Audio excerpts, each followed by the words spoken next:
Hey everyone, welcome to Watch the Stories. Here we bring you the most emotional, dramatic, and unforgettable tales from every corner of life. So sit back, relax, and get ready to feel every emotion. Because this is where stories come alive. I remember the exact moment I destroyed a good man's dignity. It was a Tuesday morning and I was standing in my glass-walled office on the 47th floor of Sterling Enterprises, watching the city bow beneath me like subjects before a queen. My assistant's voice crackled through the intercom. "Ms. Sterling, there's a situation in the loading bay. The fleet manager says you need to see this personally." I didn't have time for situations. I had a board meeting in 20 minutes and a merger worth $300 million hanging in the balance. But the tremor in Janet's voice told me this wasn't optional. The loading bay reeked of oil and desperation. 50 delivery trucks sat idle, my entire logistics fleet, while my distribution manager wrung his hands like a nervous sparrow. "Mrs. Sterling, I'm so sorry. We've called every mechanic in the city. No one can figure out what's wrong with the electronic systems. We're looking at millions in losses if we can't get these trucks moving." My jaw tightened. This was supposed to be the week we crushed our competitors, not the week we became a laughingstock. "You're telling me that in a city of 8 million people we can't find one competent mechanic?" "Actually," a quiet voice interrupted, "I think I can help."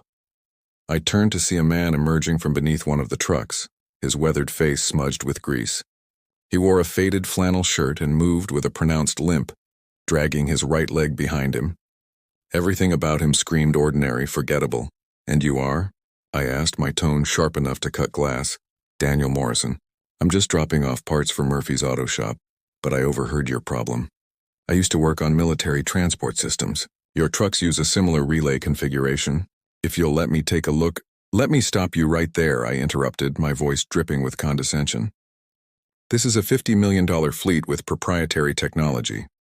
You think someone who limps around delivering spare parts is qualified to touch my equipment?" The loading bay fell silent. I watched Daniel's face, saw something flicker in his eyes. Pain maybe, or recognition of what I really was.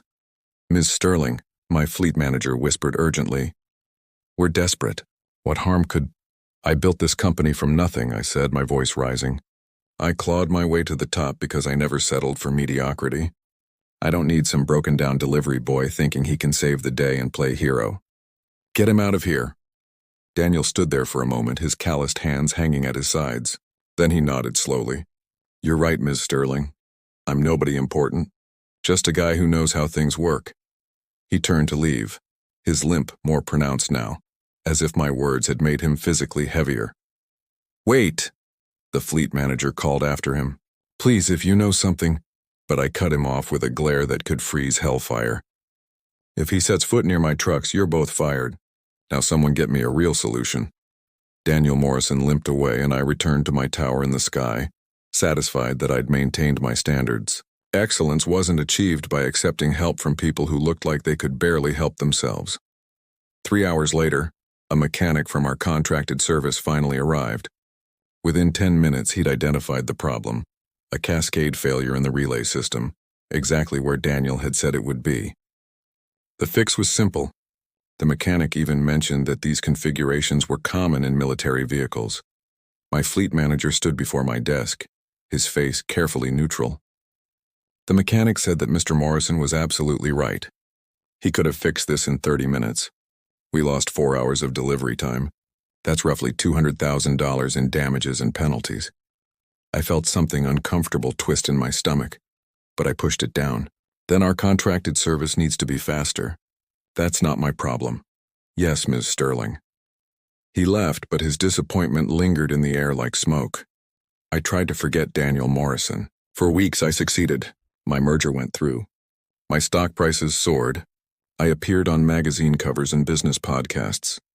The self-made billionaire who'd revolutionized luxury logistics, but sometimes, late at night, I'd remember a man with a limp and kind eyes, walking away from people who needed him because I decided his help wasn't worthy of my empire. I told myself it didn't matter.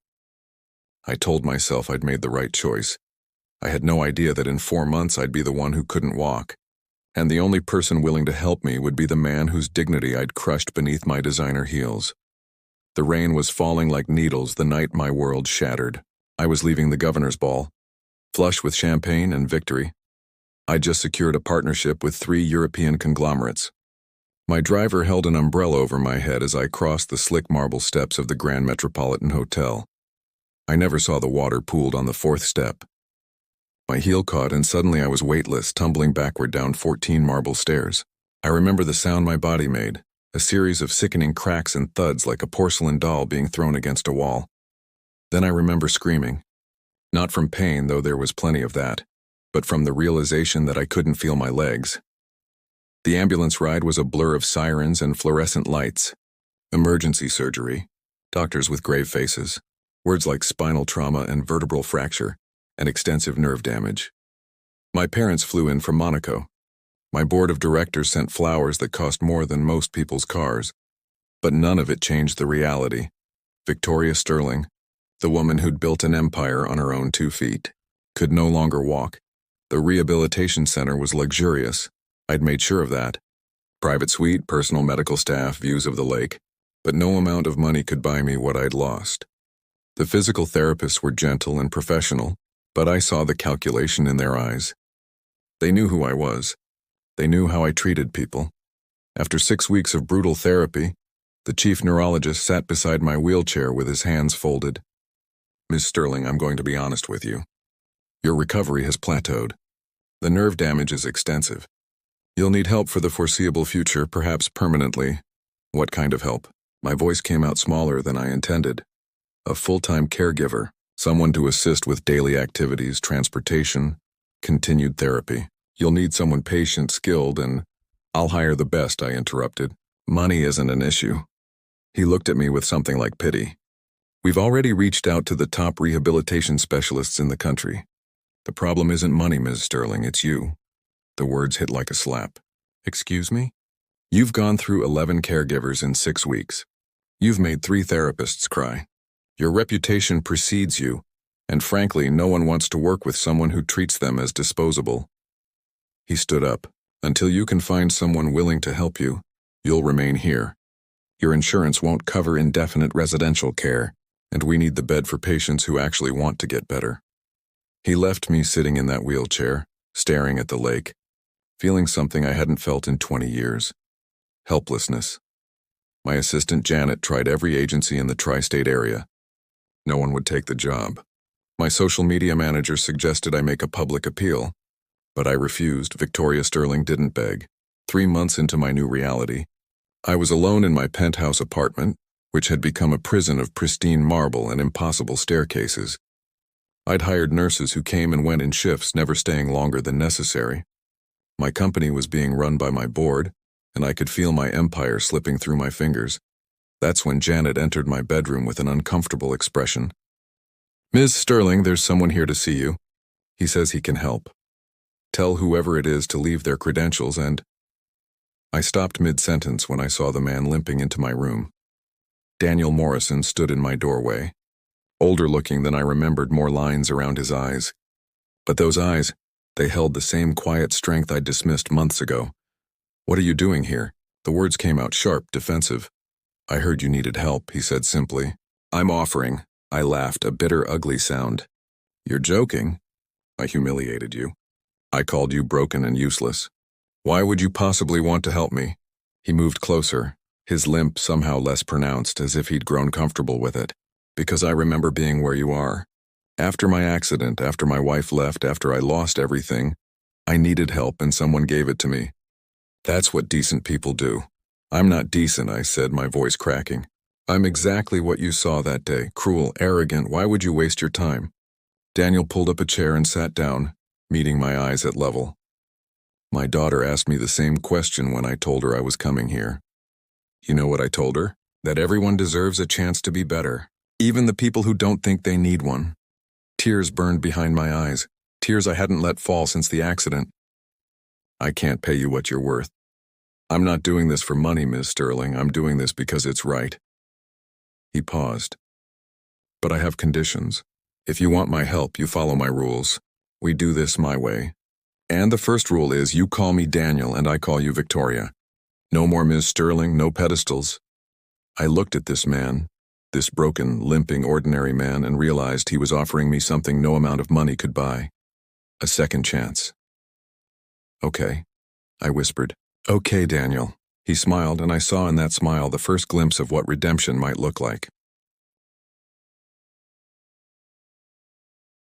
The first week with Daniel was humiliating in ways I never imagined. Not because he was cruel, but because he was kind, and his kindness exposed every ugly corner of who I'd become. He arrived each morning at 7, always with coffee, not the expensive imported beans I'd once insisted on, but simple diner coffee that somehow tasted better than anything I'd had in years. He never pitied me, never flinched when I snapped at him in frustration, never treated me like I was made of glass. Today we're working on transfers, he announced on the third day, his tone cheerful enough to be annoying. I have therapists for that, I muttered, staring at my laptop where I was trying to micromanage my company from my bedroom. Your therapists quit, all of them. He closed my laptop gently but firmly. Victoria, you can either learn to live in this new reality or you can stay trapped in this bedroom forever. Your choice. I wanted to argue, but the truth in his words stung too much, so I let him help me from the bed to the wheelchair, feeling the indignity of needing someone else's strength for something so basic. You're fighting it, Daniel observed, his hand steady on my waist. You're so afraid of looking weak that you're making it harder on yourself. I don't know how to be weak, I admitted, hating how small my voice sounded. Being vulnerable isn't the same as being weak. He positioned the wheelchair and helped me settle into it. Asking for help is one of the bravest things a person can do. Over the following weeks, Daniel became the architect of my new life. He modified my apartment, not with expensive renovations, but with practical solutions that actually worked. He taught me how to navigate spaces I'd taken for granted. He pushed me when I wanted to give up and held space for me when I needed to break down. But what unsettled me most was getting to know him. One afternoon, while he was helping me with stretching exercises, I finally asked, "Why do you limp?" His hands paused on my leg, then continued their steady work. IED in Afghanistan. I was a mechanic in the army, kept our vehicles running in impossible conditions. The explosion took my knee and most of the muscle in my right leg. Took me 2 years to walk again. Shame washed over me, hot and suffocating. Daniel, I'm so sorry. When I said those things to you, you didn't know, he said quietly. But even if you had known, would it have changed what you said? The question hung in the air like smoke. I wanted to lie, to tell him I would have been different. But we both knew the truth. No, I whispered. I was looking for any reason to dismiss you. Your limp was just convenient. He nodded, no judgment in his expression. At least you're honest now. That's progress.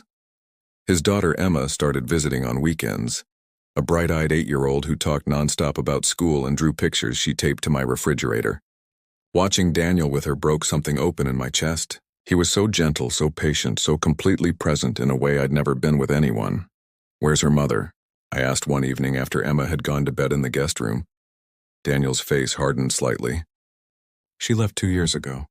Couldn't handle being married to someone broken, as she called it. She said she didn't sign up to be a caretaker. He met my eyes. Sound familiar? The parallel hit me like a physical blow. I'm like her, aren't I? I judged you the same way. Yes, he said simply. But she never tried to change. You're here doing the hard work. That matters. As weeks turned into months, I noticed something strange happening.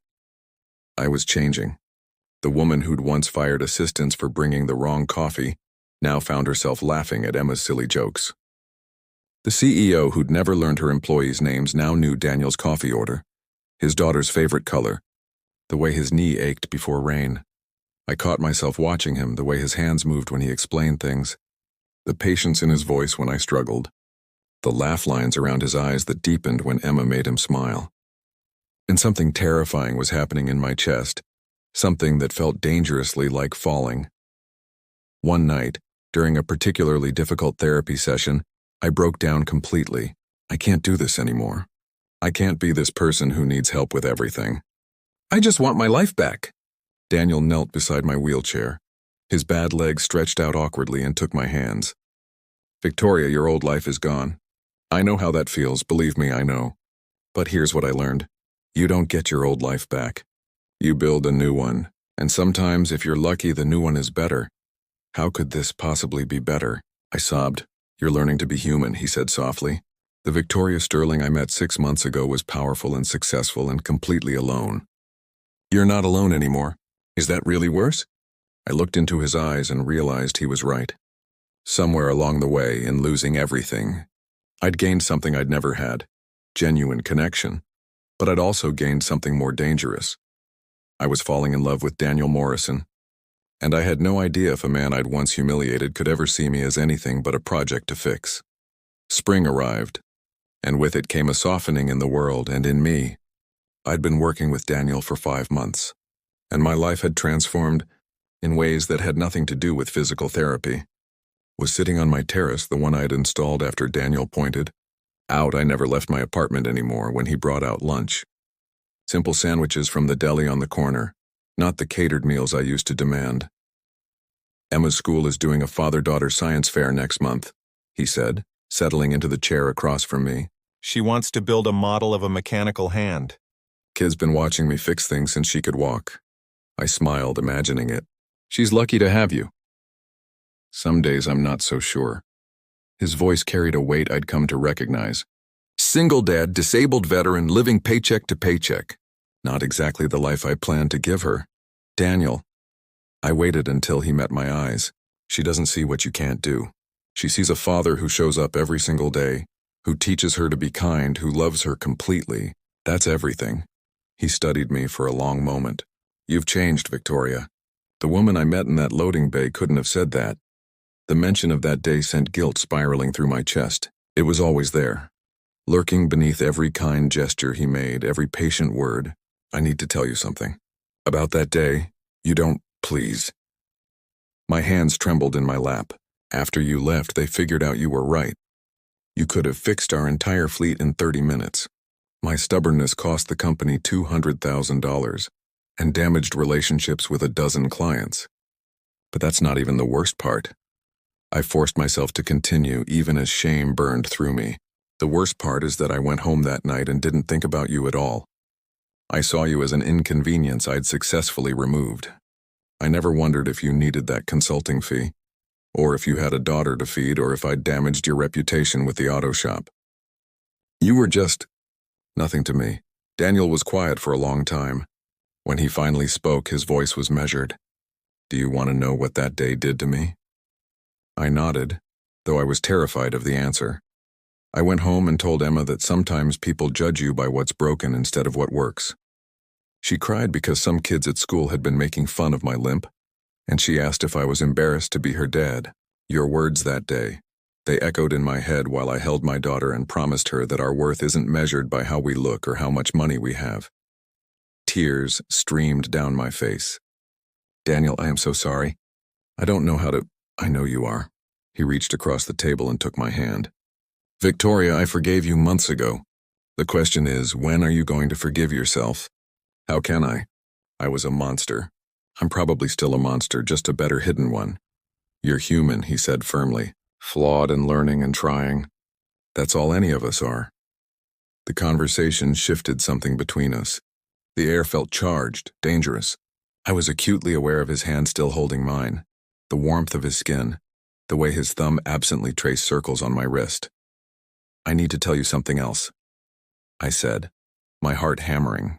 These past months with you, Daniel, I've fallen. My phone rang, shattering the moment. It was my board chairman, and his voice was tense. Victoria, we need to talk about the company. The board is voting on your future tomorrow. An hour later, I was in my home office on a video call with 12 board members whose expressions ranged from sympathetic to openly hostile. They'd been running Sterling Enterprises in my absence, and the message was clear. They didn't need me anymore. Ms. Sterling, my chairman said carefully, no one questions your contributions, but the company has thrived in your absence. Perhaps it's time to consider stepping back permanently. We're prepared to offer a very generous exit package. They were pushing me out. My company, the empire I'd built from nothing, was being taken from me. I wanted to rage, to threaten, to remind them who I was. But then I caught sight of Daniel through the office door, playing with Emma in the living room, teaching her some mechanical principle with pieces of her broken toy, and I realized something that would have been impossible 6 months ago. Maybe my identity didn't have to be tied to my company. Maybe I could be something other than a ruthless CEO, Maybe I could be someone who showed up for people, who built relationships instead of empires. Give me 48 hours, I told the board. I'll have my answer then. After the call ended, I sat in the dark office feeling the weight of everything I was losing, and everything I'd already found. Daniel appeared in the doorway. You okay? They're taking my company. I tried to sound strong, but my voice broke. Everything I built is gone. He rolled my wheelchair to the window where we could see the city lights spreading out like stars. You know what I see when I look at you now? Not a CEO, not a billionaire. I see a woman who's learned to ask for help. Who plays board games with my daughter? Who remembers her nurse's birthday? That woman is worth 100 companies. Is she worth... I couldn't finish the question. Is she worth loving? Daniel knelt down, his bad leg protesting so he could look directly into my eyes. Victoria, I need to tell you something, and I need you to really hear it. My breath caught. That day in the loading bay, you were right about one thing. I was broken, but not in the way you thought. I was broken from loss, from my divorce, from feeling like I'd failed everyone who mattered. Then I met you again, and helping you taught me something. Broken people can still be useful. We can still matter. We can still love. Daniel, let me finish. His hands cupped my face. I've been falling in love with you for months, and I fought it because I thought you'd never see me as anything but the help. But somewhere along the way, you stopped being my client and became everything. The kiss was soft, tentative, tasting of coffee and tears and second chances. When we pulled apart, I was crying again, but this time from joy so acute it hurt. I love you, I whispered. I love you and I don't deserve you, but I'm selfish enough to hope you'll stay anyway. I'm not going anywhere, he promised. We're both broken, Victoria, but maybe together, we're whole. The morning of the board meeting, I woke up to find Emma making pancakes in my kitchen, or at least attempting to. Flour covered every surface and the smoke alarm was beeping weakly. Surprise, she announced proudly. Daddy said you have a big day, so I made breakfast. Daniel appeared from the pantry with the fire extinguisher, looking sheepish. I turned my back for 2 minutes. Kid moves fast, I laughed, genuinely laughed, in a way the old Victoria Sterling never had. We ate the slightly burned pancakes together. The three of us crowded around my marble kitchen island that had once hosted catered dinners for powerful executives. This was better. Are you nervous? Daniel asked after Emma went to watch cartoons. Surprisingly, no. I took his hand. I've made my decision. I'm taking their exit package. His eyebrows shot up. Victoria, that company is your life's work. It was, I agreed. But I built it for all the wrong reasons. I wanted to prove I was powerful, untouchable, better than everyone else. I wanted to never need anyone. I squeezed his hand. That woman was miserable, Daniel. She was successful and respected and completely empty inside. So what will you do? I'd been thinking about this for weeks, an idea forming in the quiet moments between therapy sessions. I want to start a foundation. For people like us, people rebuilding their lives after accidents, injuries, loss. Not just throwing money at the problem, but actually helping. Creating jobs, funding adaptive equipment, training caregivers. I paused. I want to hire people others have written off. People with disabilities, veterans, single parents, everyone the world sees as broken. Daniel's eyes shone. That's incredible. I want you to run it with me, I said quickly before I lost my nerve. Not as my employee, as my partner. You know what it's like to need help and not find it. You know how to see people's potential instead of their limitations. You're everything I'm not. Hey, he lifted my chin. You're more than you think. You've done the hardest thing possible. You've changed. The board meeting was surprisingly painless. I announced my resignation, accepted their generous package, and felt lighter with every word. My chairman looked relieved, probably grateful I wasn't fighting them. But as I was leaving, I had one final request. I want to access our old delivery records from 6 months ago. Specifically, I want to know if Daniel Morrison ever tried to contact us again. My assistant pulled up the files. There it was, 3 emails and 2 phone calls from Daniel to our fleet manager, offering his services pro bono to prevent future system failures. All ignored. He'd tried to help us even after I'd humiliated him. Of course he had. That evening, Daniel and Emma came over for dinner. Real dinner, not catered food, but pasta Daniel taught me to make. I was terrible at it, but Emma insisted it was the best sauce in the whole world. even better than Daddy's. After Emma fell asleep on my couch, her stuffed rabbit clutched in her arms, Daniel and I sat on the terrace watching the city lights. "I need to ask you something," I said. "That day at the loading bay, why did you really offer to help? You could have just delivered your parts and left." He was quiet for a moment. "When I came back from Afghanistan, I felt invisible, like my injury made me disappear from the world. Then I met a mechanic, old guy named Frank, who gave me a job when no one else would.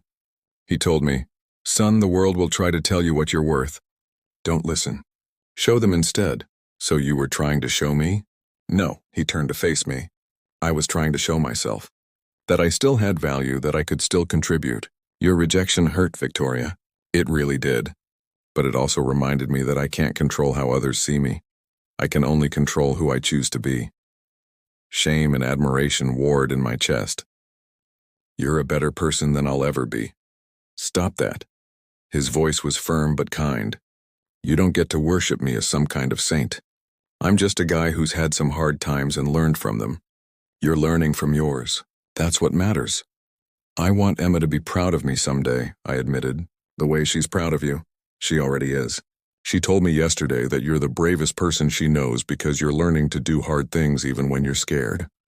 I buried my face in his shoulder, overwhelmed. "I don't deserve either of you." "Love isn't about deserving," Daniel said softly. "It's about showing up even when it's hard, especially when it's hard." 3 months later, the Morrison Foundation opened its doors. We'd converted an old warehouse into a state-of-the-art rehabilitation and training center. Our staff included veterans, people with disabilities, and anyone else the traditional job market had overlooked. Our first hire was a young woman who'd lost her legs in a car accident. She'd been rejected from 30 jobs before finding us. On her first day, she cried in the bathroom, and I held her while she sobbed. Me, who'd once made people cry for entirely different reasons. Daniel stood beside me at the opening ceremony, Emma between us holding both our hands. Local news covered the event, and the reporter asked about my transformation from ruthless CEO to disability advocate. "I spent my life believing that needing help made you weak," I said, looking at Daniel. "Then I lost everything, and the man I'd once humiliated became my lifeline." He taught me that true strength isn't about standing alone. It's about having the courage to fall and let someone catch you. That night, after Emma was asleep in what had become her room in my apartment, Daniel and I stood on the terrace where we'd shared so many conversations. "I have something for you," he said, pulling a small box from his pocket. My heart stopped. "Daniel, before you panic, it's not what you think. Not yet, anyway." He opened the box to reveal a simple silver bracelet. "Emma helped me make this. Look at the inscription." I held it to the light, still broken, still whole. "It's a reminder," Daniel explained, fastening it around my wrist. "We're both still healing. You're relearning how to walk. I'm still figuring out how to trust love again. We're still broken in some ways, but together we're whole." I kissed him then, tasting salt from tears I didn't realize I was crying. "I love you. I love your daughter. I love the life we're building, even without the penthouse and the power." He teased gently, "Especially without them." I meant it. That woman who stood in the loading bay looking down at you. She had everything money could buy and nothing that mattered. This woman, the one in your arms, has so much less and so much more. We stood there as the city lights flickered below us. Two broken people who'd found completeness in each other. I thought about the journey that had brought me here. The fall, the humiliation, the slow rebuilding of not just my body but my soul. I'd once believed that needing others made you weak. Now I knew the truth. Allowing yourself to need, to be vulnerable, to love despite the risk of loss, that was the bravest thing anyone could do. My phone buzzed with a message from our foundation's first graduate. She'd gotten a job at a tech company that valued her skills over her disability. Another life changed. Another person seen for who they were, not what they lacked. "What are you thinking?" Daniel asked. "That you saved my life," I said simply. "Not just physically, but in every way that matters." "We saved each other," he corrected. "I was just as lost as you were, Victoria. You gave me purpose. Reminded me that helping others is what I was meant to do. You gave me a family again." Emma stirred on the couch inside, calling out sleepily for her dad. We went to her together, and as Daniel scooped her up to carry her to bed, she reached out for me too. "Love you, Victoria," she mumbled, half asleep. My throat tightened. Love you too, sweetheart. Months ago, I'd had billions of dollars, a company that spanned continents, and power that made others tremble. I'd had everything except what mattered. Now I had a man who loved me despite knowing my worst moments. I had a little girl who trusted me. I had work that changed lives instead of just generating profit. I had genuine friendships with people I'd once have ignored. I'd lost my company, my mobility, my illusions of invincibility. And in return, I'd found myself. As we tucked Emma into bed and returned to the terrace, Daniel pulled me close. The city spread before us, but I wasn't looking down at it anymore like a queen surveying her kingdom. I was just looking, seeing it clearly for the first time. No regrets? Daniel asked softly. I thought about the woman I'd been, cold, cruel, so afraid of appearing weak that she'd become inhuman. Then I thought about the woman I was becoming, still flawed, still learning, but finally real. Not a single one, I whispered. You taught me that breaking is sometimes just the universe's way of putting us back together the right way. He kissed my temple. You taught yourself that. I just held the space while you figured it out. We stood there in comfortable silence, two people who'd been broken by life and rebuilt by love. My wheelchair sat empty beside us. I was getting stronger every day, taking more steps, though I'd never walk without support again. But maybe that was the point. Maybe we're not supposed to walk through life alone, invulnerable and untouchable. Maybe the real strength is in the falling, the failing, the fumbling, and in the hands that catch us when we do. I had everything I'd never known I needed. Love without conditions, purpose without ego, connection without transactions. The billionaire who'd once stood in a loading bay crushing a good man's dignity was gone. In her place stood someone better, someone humbler, kinder, more human, someone who'd learned that the most valuable things in life, love, redemption, second chances, can't be bought with any amount of money. They can only be earned through the courage to be vulnerable, to change, to let someone see you at your worst and still choose to stay. Daniel Morrison had given me that chance, and I'd finally learned to take it.